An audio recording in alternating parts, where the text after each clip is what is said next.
March 2026. Somewhere in the pitch-black interior of Fukushima Daiichi Reactor 3, a drone the weight of a deck of cards tilts its tiny camera upward and sees something no human being has ever laid eyes on. Metal structures hang down from above, bent and fused and wrong.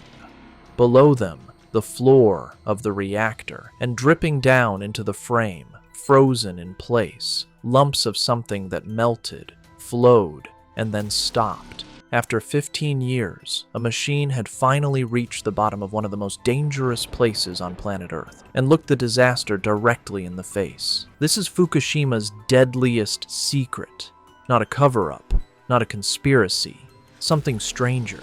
For 15 years, nobody on Earth actually knew what was inside those melted reactors. They had guesses, models, educated theories.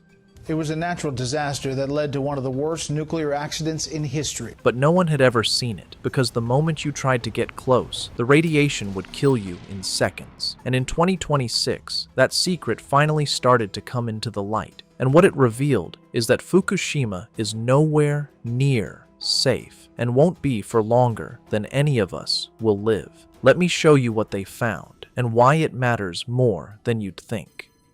Tokyo Electric Power disclosed drone footage.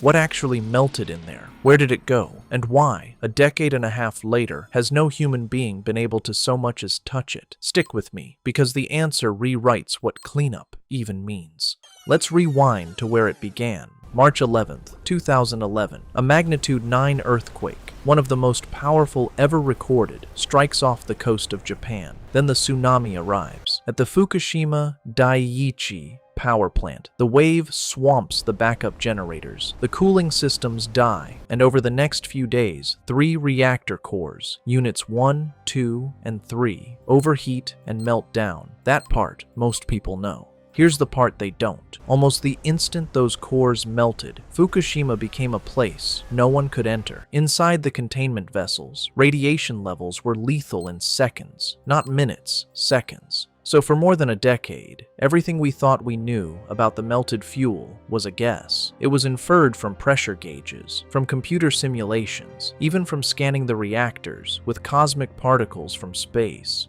which could only give you blurry outlines, never detail. The honest answer, for 15 straight years, was this. We have very good guesses, but we have never actually seen it. And the scale of the guess was staggering. The estimates said there were around 880 tons of melted fuel debris across the 3 reactors, a fused mixture of uranium fuel, metal cladding, and the structure of the reactor itself, all melted together into a substance called corium. The models said most of it had burned straight through the bottom of the reactor cores and collapsed onto the concrete below. But the models said is not the same as we looked. At Chernobyl, within months, human beings walked into the reactor building. At Fukushima, that was never going to be possible. The radiation was too high, the geometry too broken, the containment sealed shut. The deadliest secret in modern nuclear power wasn't being hidden by anyone. It was simply unreachable. Until very recently, that began to change, and it started with something almost unbelievably small. In November of 2024, for the first time since the disaster, engineers managed to retrieve a physical sample of the melted material from inside Reactor 2. It did not look like much, a single fragment, smaller than a paperclip, weighing about 7/10 of a gram. But think about what it represented. For the first time, a human being was holding a piece of Fukushima's melted core. Not a model of it, not a simulation, the actual thing. They ran it through gamma-ray spectrometry, electron microscopes, X-ray scanning, and a nuclear chemist compared the work to analyzing a sample returned from an asteroid because the techniques were that delicate. What they found was a frozen snapshot of the meltdown itself. Zirconium and uranium locked together, ringed by iron and chromium. The exact fingerprint of fuel and steel melting at slightly different moments and seizing up mid-collapse. Less than a gram of material, and it held more truth about what happened in there than years of modeling ever had. But a sample tells you what the melted fuel is. It doesn't tell you where it went. For that, you needed eyes on the bottom of the reactor, and that is what March 2026 finally delivered. Getting there meant solving a problem that had beaten engineers for 15 years. You cannot open a door into a reactor containment vessel. You cannot send a person. You cannot even send most robots. Earlier attempts years ago sent crawling machines in that returned blurry, partial images and never reached the bottom. So this time, they built something new, micro-drones, about 12 by 13 centimeters, 95 grams each, carrying radiation sensors, deployed one at a time through a sealed penetration into the containment. Inside, they flew blind and alone. No GPS, no stable signal, navigating around twisted debris in total darkness, in radiation that would fry ordinary electronics almost instantly. The mission began on March 5th. The drones mapped, measured, and pushed deeper, day after day. And then one of them tilted its camera up and captured the image that had been impossible for 15 years. The bottom of the reactor pressure vessel, the structures hanging down from above, were control rod guide tubes, equipment that, in a working reactor, sits beneath the core. Now they were bent downward and out of place, which tells you everything. The core above them failed and dragged them down as it fell. On the surfaces, the drones found clumped, irregular deposits that the operator described as consistent with melted fuel. And most striking of all, a gaping hole in the thick steel wall of the vessel, with material hanging down through it. For 15 years, that hole had only existed in physicists' predictions. Now it existed in a photograph. This was the moment prediction met observation.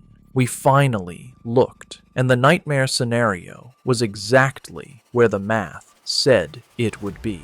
So here's the part that earns the title. Why, in 2026, this still isn't safe. Seeing the problem is not the same as solving it. There are still roughly 880 tons of melted fuel debris sitting inside those 3 reactors, radioactive enough to kill in seconds. And remember that first sample they were so proud of retrieving? 7/10 of a single gram. Set that against 880 tons, and you start to feel the size of this thing. Full-scale removal of the fuel debris isn't expected to even begin until around 2037. For Reactor 3 specifically, engineers estimate 12 to 15 years of preparation before they can start. The original plan was to have the whole site cleaned up and decommissioned by around 2051, and almost no one believes that anymore. Realistically, this is a job measured in decades, and once you count the storage of all that radioactive waste, possibly in centuries. And the melted fuel isn't even the only open wound. The plant has been accumulating contaminated water this entire time, over 1 million tons of it, stored in more than 1,000 tanks. Since 2023, Japan has been treating that water and releasing it slowly into the Pacific Ocean, a process planned to take about 30 years. International inspectors say it meets safety standards, and the radiation levels are negligible. But neighboring countries protested. Fishermen lost markets, and the trust never fully recovered. That's Fukushima in miniature. The experts say the numbers are safe, and the people living with it still don't feel safe at all. Now, I want to be honest with you about that word, deadliest, because the truth is more unsettling than the myth. The radiation at Fukushima has, as far as the science shows, directly killed very few people. The Japanese government has formally acknowledged a single worker's death. The 18,000 people who died in 2011 were killed by the tsunami itself, not the reactors. And tragically, another 2,000 or so died from the sheer hardship of the evacuation, the stress, the displacement, the upheaval, rather than from radiation. So Fukushima's deadliest secret was never really a body count. It's the 880 tons of melted poison that we couldn't see, still can't touch, and will be fighting to remove long after everyone watching this is gone. For 15 years, the bottom of Reactor 3 was a place that existed only in models, a guess in the dark. In March of 2026, it became a place that exists in a photograph. That might sound like a small thing. It isn't, because every single plan for the next 100 years at Fukushima depends on knowing what is actually down there. And now, for the first time, we've seen it. The drones showed us structures that shouldn't be where they are, and deposits that shouldn't exist, and a hole that should never have been torn open. What they could not show us is a way out, because the gap between seeing something this dangerous and actually removing it is measured in decades, and in this case, maybe in lifetimes. That's what stuck with me. Let me know what you think down in the comments.